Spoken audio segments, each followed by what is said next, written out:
武則天由天上星心湖轉世，為人工於心計，不擇手段，將唐朝轉成周朝，更將寒冬變得百花盛放，以女性身份改換天命，當上中國史上第一個女皇帝。本宮限老天明早日出之時，御花園百花齊放，芬芳吐豔。鏡花園7月14號起，星期一晚7點半，本港台全港首播。哇，唔嚟啦！只要掃一下 QR Code，即時睇盡鏡頭以外哈哈碌片段。你準備好未啊？講乜嘢死啦？多九公係由天上楊桃小仙轉世，為人見義勇為，行俠仗義，一心追隨主公，照顧有加，與兄弟共闖天涯，歷盡異民奇境，助小人國、女兒國平定戰亂。情與義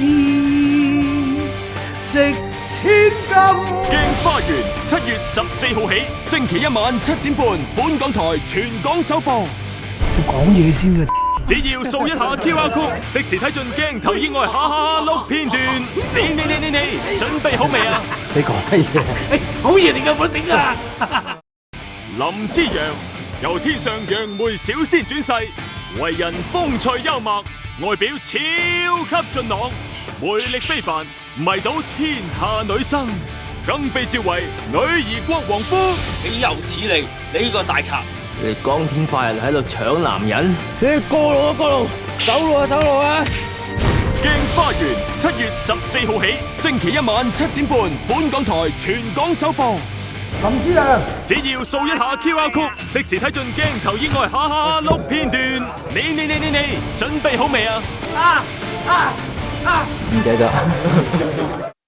徐敬業由天上天武星轉世，由於不服武則天為女王，為保國家、為民請命，決定挺身而出，背負起反周復唐嘅重任。等我殺咗武媚娘，輔助羅寧王重登皇位之後，改回我本姓徐敬業，我而家就係徐敬業，徐大都督。